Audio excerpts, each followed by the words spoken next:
Welcome to the Filmistines, the podcast where we discuss all things movies. Join us as we dive deep into the latest releases, revisit classic films, and explore the art of cinema. Whether you're a film fanatic or just love a good flick, we've got you covered. From Hollywood blockbusters to indie gems, we'll be breaking down the storytelling, cinematography, and everything in between. So grab some popcorn, sit back, and get ready for some cinematic magic. If you like what you hear, please consider subscribing to our Patreon at patreon.com/Filmistines. We offer tiers at the $1, $5, and $20 level. For the $20 tier grants the ability to request films for future episodes. This is the Filmistines, where movies are more than just entertainment, they're an experience. They're an experience. All around you. And welcome back to another great episode of the Filmistines. The fastest growing podcast in The world. the world. We're still growing. Huh? We're the growing podcast in the world. It's true. If you start this low, you'll always grow. That's true. All right. You can join us every Monday, Wednesday, and Friday for new episodes covering all movies from all walks of life, including John Wick 4, Guardians of the Galaxy, Beau is Afraid, Evil Dead Rise, Jaws, and several others. Lots of episodes waiting for you if you haven't listened to them, and lots of episodes cooking, including this one. But first and foremost, I'm joined by, as always, by my transforming friend, Lucy. How are you doing, Lucy? Did you have fun watching this movie? Yeah, I had fun watching this movie. Ask me if I had fun watching this movie. Did you have fun watching this movie? No. You didn't? No, this movie sucks. You didn't have any fun at all. No, this movie is probably the worst movie I've seen all year. Are you kidding me? And the movie we're talking about is Transformers: Rise of the Beasts. Is that right? Yes. See, I don't even know the title of the name. All right. This is going to be interesting. This is probably the most boring movie of the year. Heck This was more no. boring than Blade Runner? Blade Runner. This was Heck more no. boring than Peter Pan. Heck no. Don't insult this movie like that. This movie sucks. This movie did not suck. You need to take a walk. Yeah, chill out. You need to chill out. You know, it wasn't the best movie, okay? It No, wasn't definitely not. It wasn't the best Transformers movie either. But, you know, it got the job done. It made me, you know, ooh and ah where I was supposed to. It made me ask, oh my gosh, what are they going to do now when it was supposed to? I guess the ending was a bit like, what? The ending was the coolest part. Yeah, it was the coolest part, but it was also like this movie didn't correlate to what the ending was. Yeah, you know? I don't. Is there a history of? We're just gonna go ahead and say it. Spoilers, early spoilers. Yeah. We spoiler shit real quick though. So if you haven't caught on to that, you know, Are you even listening? Go find a different podcast. But is there history with Transformers and G.I. Joe? I have no fucking idea. I don't either. I don't have any history. That's a little old for us, Transformers and G.I. Joe. We were more of that Power Rangers, maybe Teenage Mutant Ninja Turtles kind of era. Mostly Power Rangers. Yeah. Although I didn't get into any of that shit either. The first thing I was into was Pokemon and Yu-Gi-Oh, of course, you know. But that's fucking bizarre, the Transformers G.I. Joe thing. I mean, all I know is that they're both toys. Mm-hmm. They're classic toys. Yeah, both classic toys. Yeah. You know G.I. Joe. You know Transformers. I guess they're both made by Hasbro. Yeah. But I mean, I'm there with you. Was there ever a collab here on the show? Because this is based off of a cartoon, right? Yeah, I'm not sure if it's the comics or cartoon first for Transformers. Okay, but I think G.I. Joe is toys first and then show. okay, But Transformers, I'm not really sure. okay. And Teenage Mutant Ninja Turtles, of course, is comic first, then toys, then cartoon. I didn't know if you knew that. No, I didn't know And that. the Power Rangers is a ripoff of a Japanese Power Ranger-esque show, like complete ripoff. Oh shit! It was basically stolen. Like, it was basically legally stolen. It's total American plagiarism. It's crazy. There's a crazy history behind Power Rangers. And we got away with that? Well, it was legal, but it was just so, like, why wasn't this more original in any way whatsoever? Like, it was I don't know too much about it, but it was not. They didn't just dub it. You know how we'll dub anime and stuff or whatever Japanese, whatever non-English, whatever content. We'll just dub it, right? Yeah. Translate it, and some depending on the time period, especially, it could vary in quality, right? Okay. That's not what happened here. It was just like it was licensed, and then they repurposed the show to tell a different story. I didn't know any of this. Power Rangers got some interesting history, and I think at some point the Power Rangers here kind of displaced the Japanese Power Rangers, and I think they started to take their separate ways. And I think the Japanese Power Rangers just stopped, and I think the American Power Rangers just continued through, Disney or Nickelodeon or whatever it was.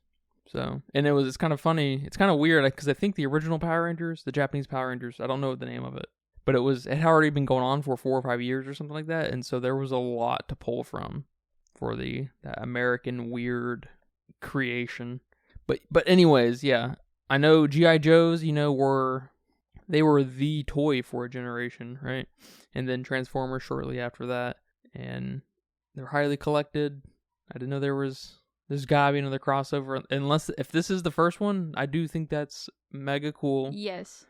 I wish it was a better movie. I wish the Transformers was a better movie, and I wish G.I. Joe movies were better. I think there's 2 of those, and they're dog shit. Oh my gosh. But I did see that they've announced 2 sequels to just Transformers, the Transformers we just watched. Mm-hmm. And they've also announced the spinoff, the G.I. Joe Transformers spinoff. So there's 3 more things coming out of this universe. Okay. So, or in the works with the strike, those are gonna be quick, cuts. This kind of movie. This is the kind of movie that's quick to be cut over things like, who made this? Was Universal, I think. Well, I guess it says distributed by Paramount Pictures. No, yeah, Paramount. Paramount's the one we're looking for. Okay, Paramount. Yeah, Paramount, Universal. Universal's owned by Comcast. That's that one. And then we have Disney, and then Viacom. I don't fucking know. All these stupid ass studios merging and shit and selling each other off and stuff. It's insane. So yeah, that was weird. And I had heard about this ending before we watched it. I didn't know exactly what it was, but I heard through some shit I was watching on YouTube or whatever, podcast or something, that the ending has a weird, whatever you want to call that, G.I. Joe Transformers crossover shit. It's just like, that's okay. That's like I don't know. Yeah, I guess that's kind of like the Jimmy Neutron and Fairly OddParents crossover. You're just like, what the fuck, Yeah, or when you have, I think, Hannah Montana and The Sweet Life of Zack and Cody crossover. You're like, what? Okay, all right.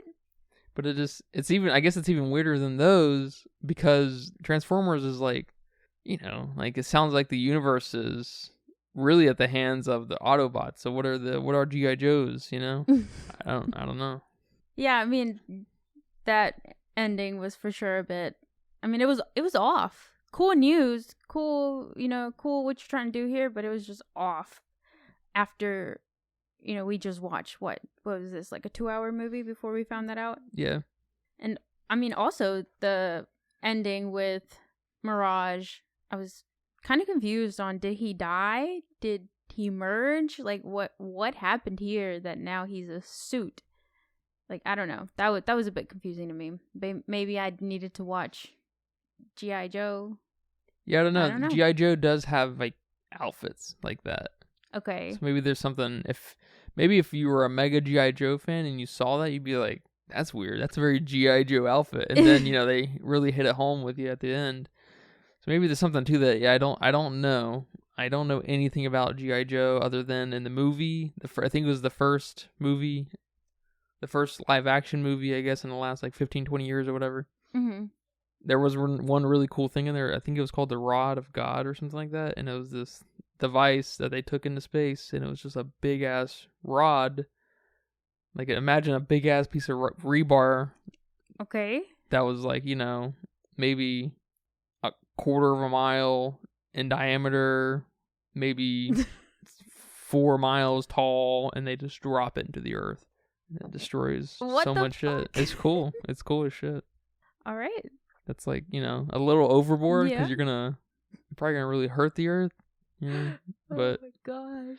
I know G.I. Joe is all about the mega camp. It was, I wouldn't be surprised if G.I. Joe was heavily influential on anime, because it's kind of anime before anime, at least here in the States.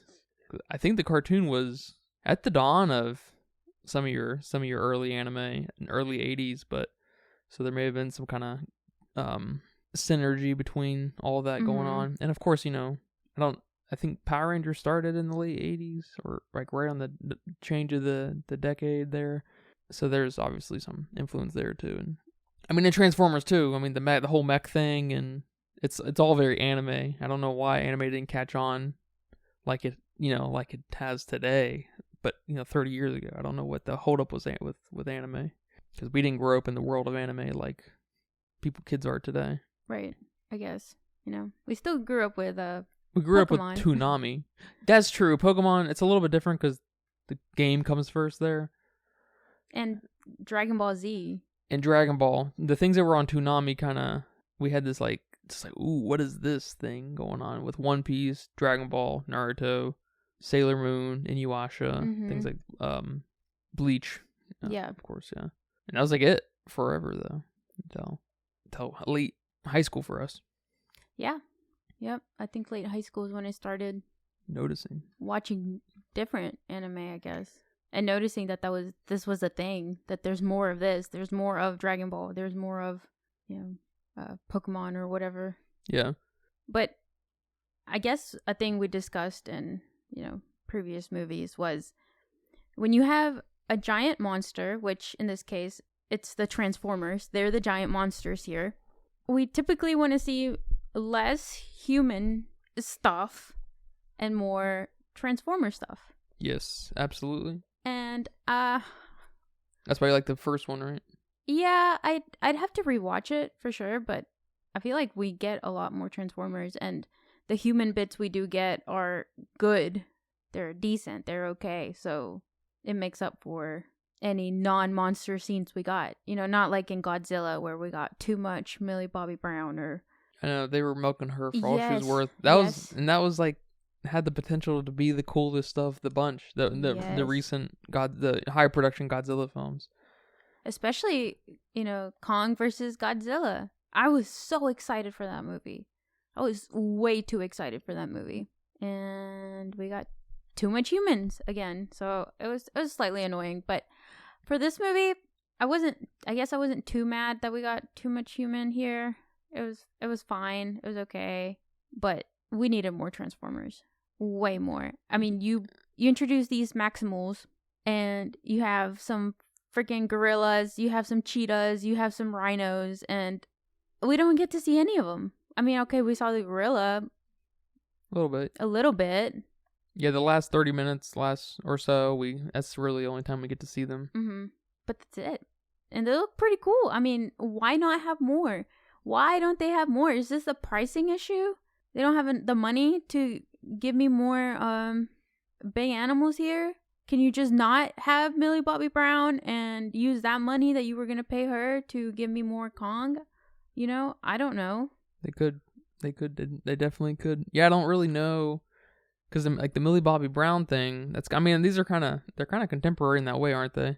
But these two movies are kind of contemporary in a way that we have this star, in quotes, that's kind of driving the film forward, and Millie Bobby Brown kind of makes sense because she was hot off of Stranger Things, and they think she's gonna be the next sex icon or something. It's fucking weird and everything, especially because she was like under 18 at the time. It was weird. You know what I'm talking about? It was weird. I mean, they didn't. I don't know. It was just, I don't know, because I don't go watch a movie for the actors. Yeah, no, I don't for the most part, except Joaquin Phoenix and Robert Pattinson maybe. Yeah. Yeah, same. But it's just weird because this guy is, he's not a Millie Bobby Brown. Not that Millie Bobby Brown's a mega star or anything. She's just hot off of Stranger Things, which was, pretty big. It's arguably Netflix's biggest show. Top 3 probably. And we got this guy who's just kind of sucks. Yeah. You can't, I don't know you can like this movie, but I think you'd have a hard time defending that his performance was worth anything. I even asked you. I was like, is this dude's first movie? That's why you asked that? Yes. It's rough. He is. I haven't seen the whole movie, but In the Heights, is that what that film's called? That musical? That New York musical? Yeah, I think so. He's better in that. And I mean, that may have something to say about him working with actual people instead of a bunch of just like sit-ins to like help kind of direct his eyesight and stuff. So, that is no doubt a struggle for many actors today, having to work around the green screen fucking nonsense. And so he is better in The Heights. I didn't see the whole film, but I saw maybe 20 minutes, and that's all I need to tell you, that he's definitely much better. And then his interaction, I say that though, but his interaction with his brother, I mean, I guess just the chemistry was not there, because man, that sucked ass too. I couldn't believe how bad his performance was in this. Yeah, the interactions with his brother and I guess the humans, really, his mom, whatever. It was just kind of, it was just okay. Even with the girl, Elena, is that her name? I think. Oh yeah, I forgot about her. Yeah, she sucked too. Yeah. She was a little better, but she did suck too. So, those interactions with them, it was just kind of, okay, all right. But the interactions with the CG, with the, our Transformers, our dudes, it was bad. It was so bad I could notice, man. And I don't notice CG. I don't notice those bad, maybe not yet, or maybe my eye, my third eye is opening, but god damn, it was so bad. It does help to see a bad performance like this, and then it'll help you kind of start to build a spectrum. Like when he was like being picked up by them. Mm-hmm. When they first met. Yes. That was the first time I was like, oh no, like this is like, this is unbelievably bad. I cannot believe they didn't reshoot this. I think that's when I asked if this was his first movie, when he was getting picked up and he was just like so stiff. Like you wouldn't naturally react when you're getting picked up by a giant thing, I guess. I don't know what that feels like, but yeah, use your fucking imagination. I'm sure you can imagine what that feels like. Yeah. And he was just really stiff and like super awkward, and I'm like, damn, that was bad. So I mean, that sucks. Elena too, she was just okay. I don't think she was much better, but she also didn't interact as much with, she didn't have a little brother to interact with, and she didn't interact with the Transformers. I guess her main interaction was when she got picked up by Airazor, but that was super quick, and then they flew away, so you can't notice that. Yeah, her whole she just had to deliver like the lines to kind of help figure out where they're going. Yeah, and she was kind of a pointless character. They were both. I hated the point of their character, because he was like this washed up, not really washed up, but he has this like checkered history of abandoning the military and to go take care of his family and stuff, which is just, that's weird. That's just a weird launching point. And then he just has like this weird like redemption mindset. He needs to no one else is gonna do it, I gotta do it. Yes. Like, I don't know about this. This is yes. And I get that's like camp, because it's the melodrama and stuff and everything, but it just, I don't know if his performance just doesn't embrace that, but it's just not working with him. I think his best bit was at the very end too, with the G.I. Joe guy, that because the whole mood had changed. They were sitting, I don't know, like the camera work was more interesting all of a sudden, because it was maybe just a little more static, but I don't know. Maybe because he was actually talking to a fucking human being instead of a child and robots. And the Lena girl, whatever her name was. Is that her Lena? Elena, okay. Yeah, with an E. Yeah, and she, yeah, I couldn't believe it. Then that's gonna kill film for me. I mean, that pretty much alone can do it in for me. It really can. I mean, I don't know. I thought the Transformers themselves were so cool that. Who was your favorite Transformer? It's hard to pick a favorite Transformer because, like I said, there were so many cool ones. You didn't show me enough of them. You showed me Mirage the most, probably, and then B and Primus here. What's his name? Optimus Prime. I was confused on some of these names, man. Primus was my favorite too. Primus, Optimus Prime, Optimal, like Maximus, it was a bit too much for me. And we didn't have subtitles, I think, so that hindered my naming here. But I really liked Optimal. Is that his name? What's his name? Optimus Prime? Optimus Primal? Optimus Primal. There you go. Optimus Optimal. Primus. Yeah, I liked him. I think I liked him the most, especially because I was that's why I was excited to watch this movie. So I liked Mirage until I found out that Pete Davidson was the voice actor, and then I had mixed feelings on if I liked him or not, which, you can't do that. You can't. He did a decent enough job that I didn't know it was Pete Davidson until afterward, and then I was like, what?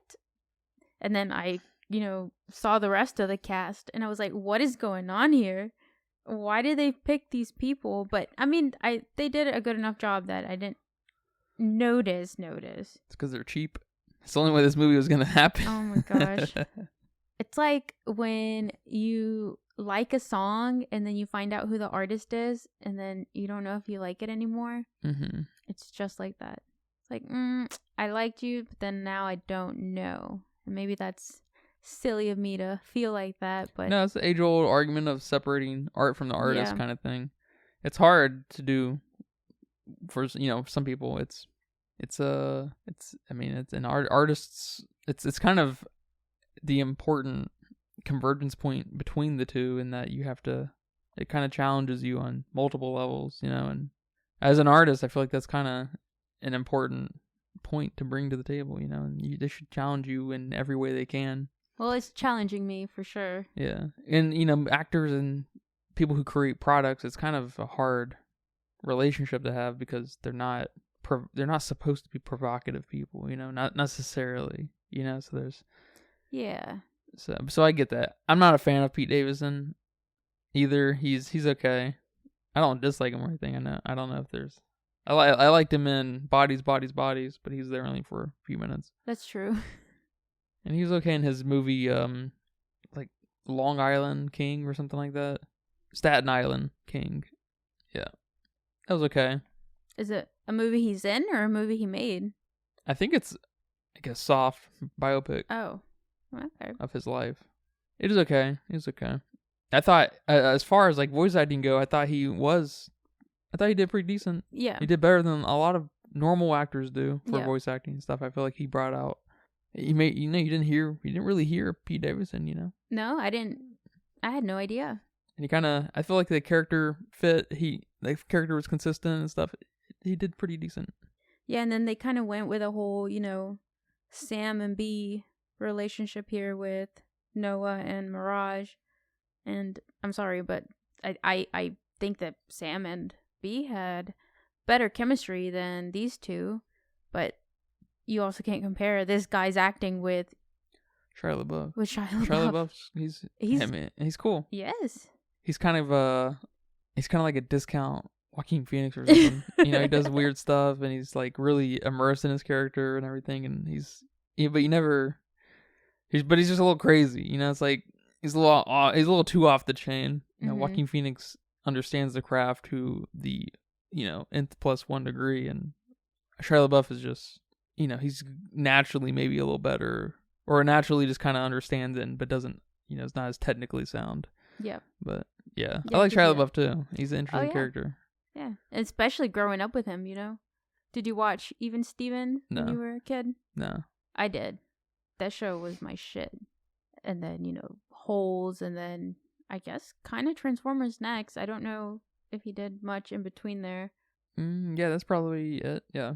So I guess there was a little bit of bias there, but I don't know if they try to force a relationship here with these two, with Mirage and Noah.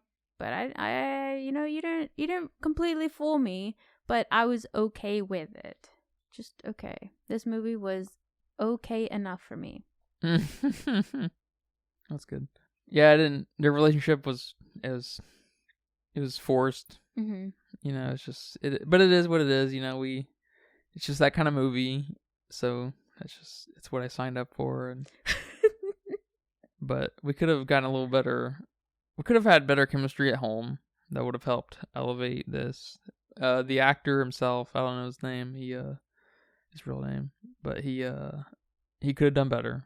But I know he's not like Robert Downey Jr. and all these guys who are working with, just crazy CG and stuff and green boxes and whatever shapes that they have to pretend that it's a violin or whatever. Yeah.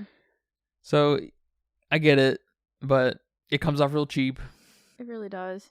Which is not a terrible thing if they're going to go into the deep campy route, but I feel like you really got to embrace that because, I mean, that's an art in itself, I guess, because it's kind of like a really good actor in a horror movie where they just embrace this stupid decision making, in a horror movie, and you're like, all right, I'm along because it feels like this is just my character's just an idiot, so we're here. This is their logic. This is fine. This is working, but we're missing something with this guy.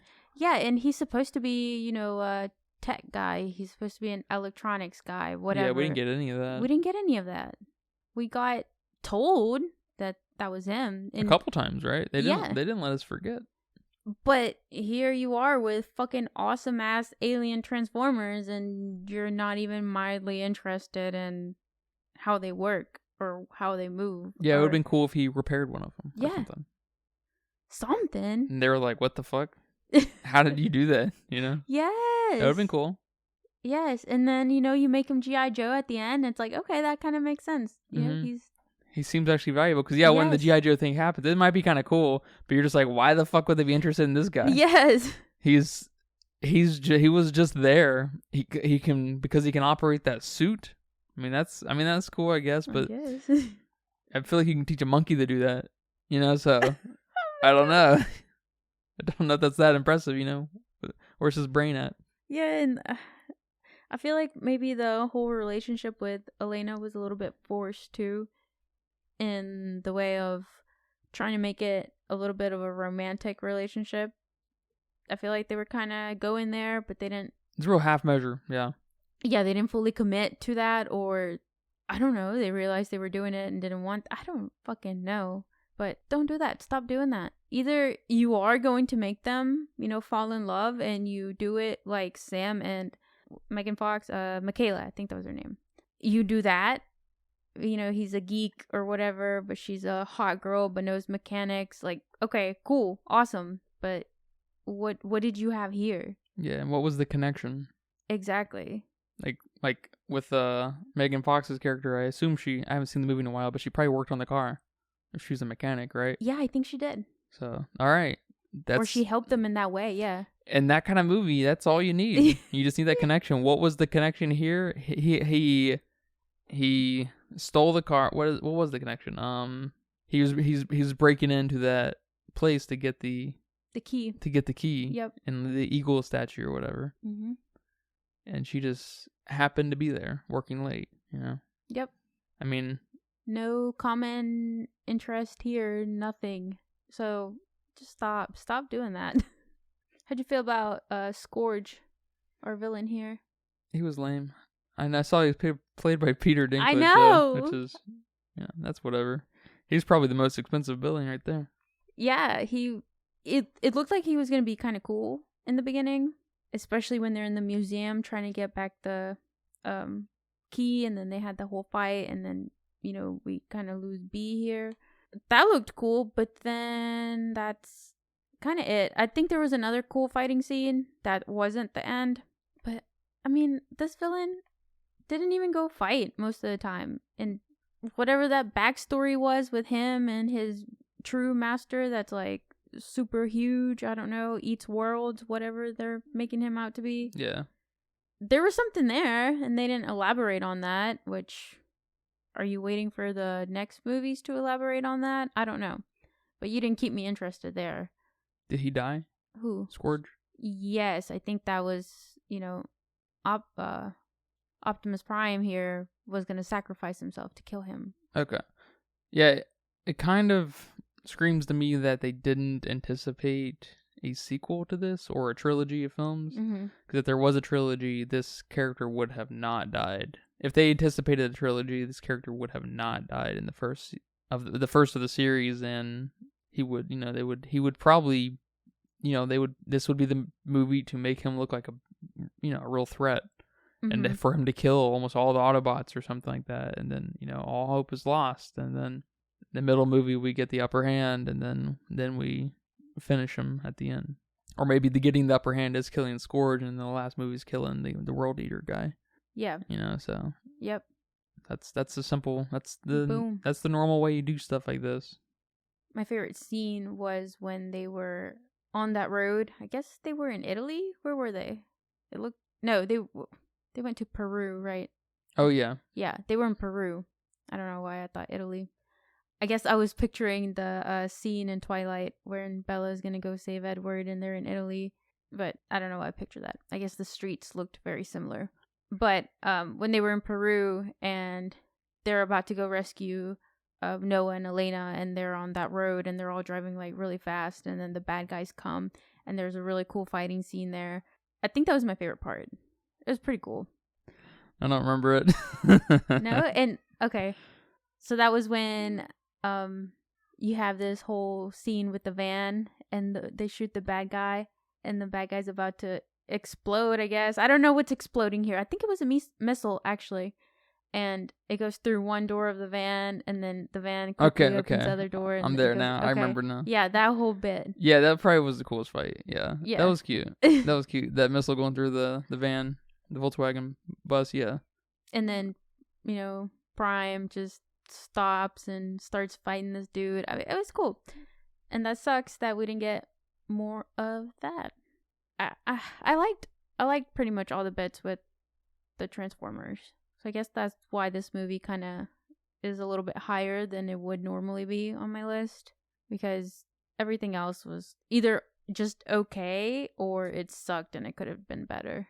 I'm glad to hear that. I'm glad you got something out of this. I know you were anticipating it. Yes. From the beginning of the year. I was looking forward to it on some level too, because we haven't gotten Transformers in a while, and they for a while there they seemed like they were coming out pretty regular. And I'm not sure when Bumblebee came out. I think that's the most recent, but I feel like it's been 4 or 5 years since Bumblebee, but I'm not 100% sure.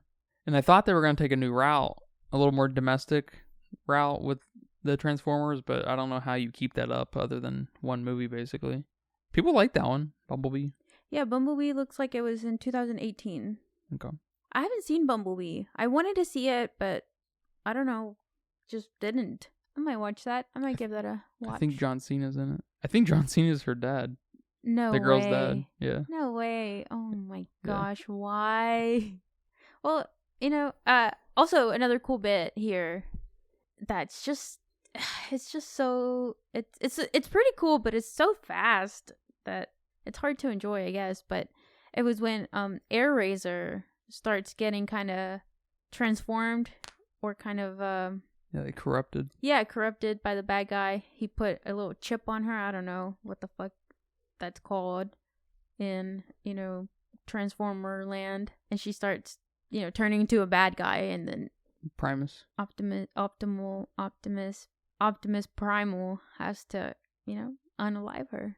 That was sad. That was sad. And that could have been more emotional if we would have had a little bit more of just him cleaning the fucking house. Scourge just cleaning house. Yes. That could have been a real emotional moment.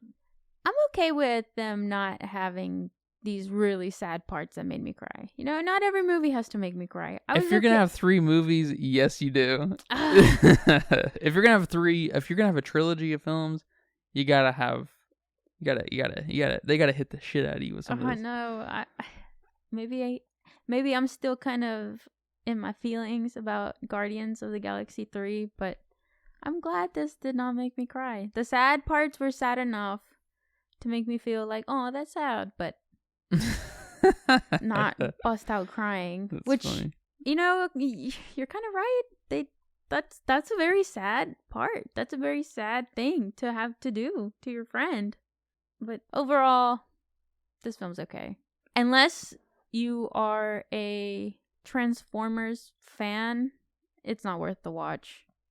Unless you like, cool shit by the Transformers and you're willing to ignore all the human bits, don't watch it. Yeah, the other coolest parts to me are probably when Scourge is talking to the big, World Eater guy. That's cool because plays with size a lot because he's big and the World Eater's like really big. Yes. It's cool. Now I like that they get in that big craft, a big aircraft. It's like a military grade aircraft, and he was a bigger Transformer too, and they could all get inside of him. I thought that was cool. Oh yeah, that was cool. Yeah, I think that's a very G.I. Joe Power Rangers thing too. I'm sure it's a very Transformers thing too. Where you have like little guys getting into the big guys, getting into the bigger guys. It's like Russian dolls. Basically, yeah. See, give us more of that. You got pretty creative here with some of these Transformers. Give us more. Even the van dude was cool. And then you have to fucking ruin it with Noah here pretending to speak, or I guess not pretending, he was actually speaking Spanish, but like, oh, you speak Spanish? Like, what? No, you racist? You assuming I speak Spanish? Like, okay, all right, That was weird too, him saying that. That was weird. Like him saying that he was racist, because like, you have an accent, dude. Like, what? That's weird. That's just a weird thing to say. Not to mention he's a Transformer. Like, what the fuck? Petty human ethics or not, no way in his mind, no. I just wish they would have done it a little better, because I was waiting for this movie. I know it's 2 hours, but it probably should have been close to a 3-hour movie where we got a lot of development. Mm-hmm. Because it just flew by these things that they were trying to put at us. Yeah. But you would have had to hire better actors. Better main cast, I guess. Main, like the two humans, really. Yeah, I'm not sure how much or how many. I'm not sure what the score was for the reviews. Yeah, I don't know. But if it would have been a 3-hour movie with this cast, I think it would have been lower. On Letterboxd, it's 2.8, which seems about right to me. That seems about right. Very generic, non-offensive movie. It doesn't do anything right, but it doesn't do anything. It's not a hideous movie to watch, It's just even his performance, that's like you get bad performances in so many places, so it's not really not that crazy, but yeah, it didn't bore me. Like I said, I was engaged. I was oohing and awing where I needed to be. Yeah, I guess I was bored, but I'm definitely not.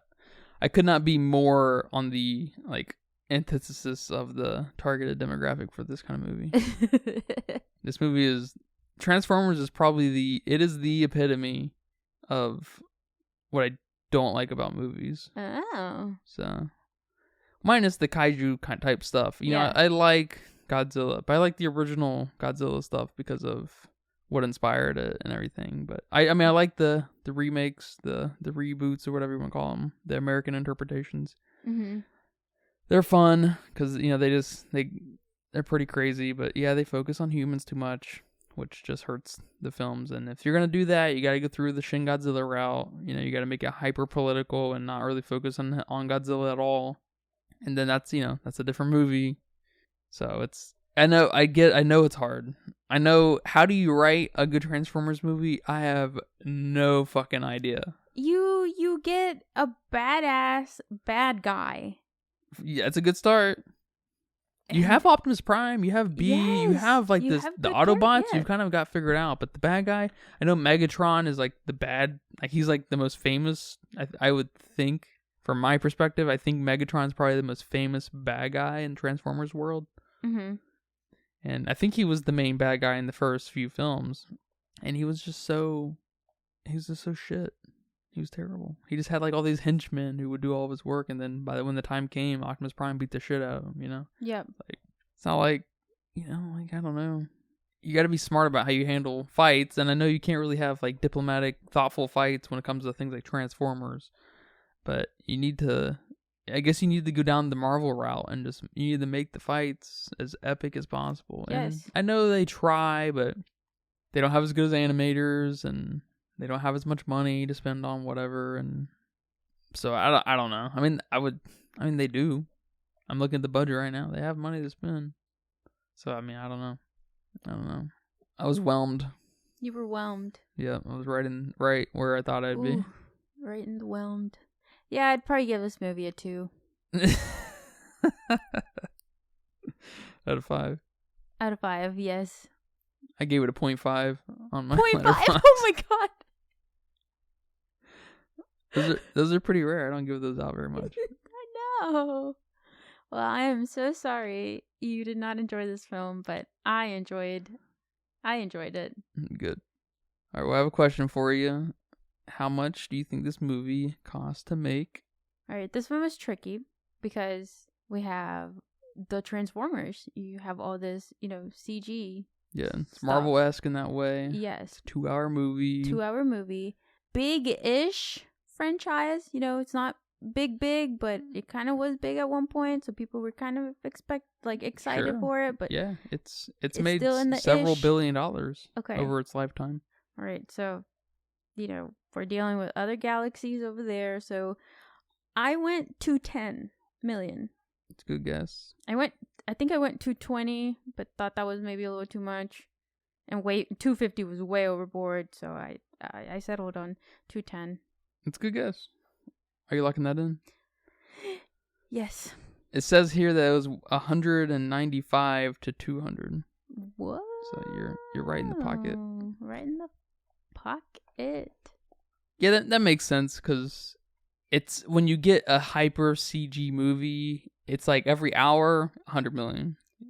2 hour 200 million, almost 3 hour almost 300 million.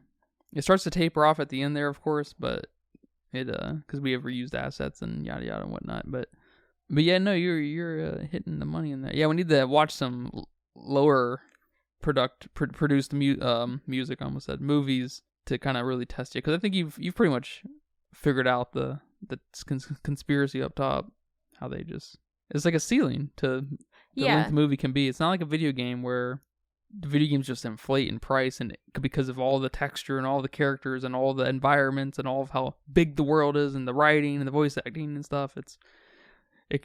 Video games can endlessly fucking blow up in price.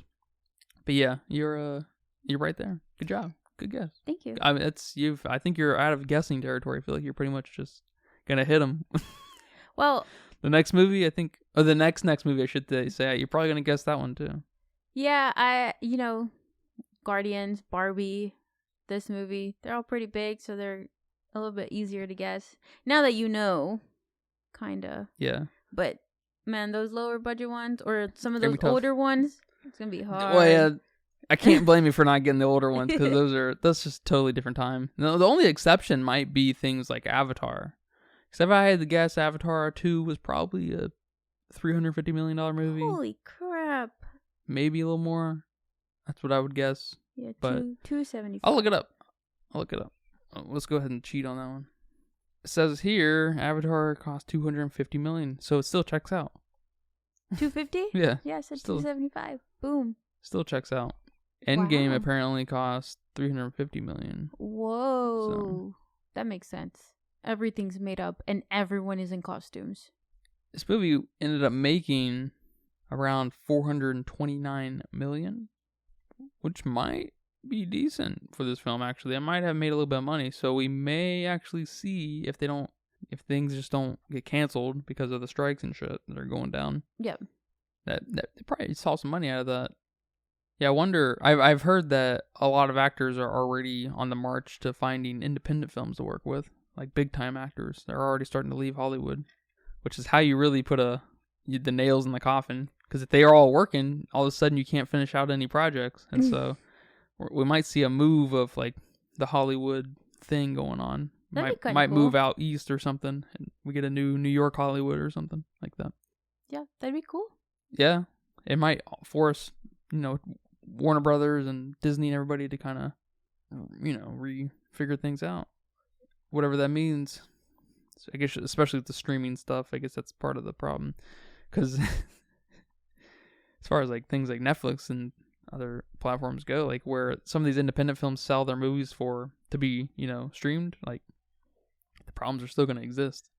They're all going to come up with their own streaming platforms too. Yeah. Or is Tubi going to take off? Tubi's could take off, I guess. I don't know. They'll start charging for Tubi. We know that. I think there's a charged and non-charged Tubi. Yeah, I'm not sure.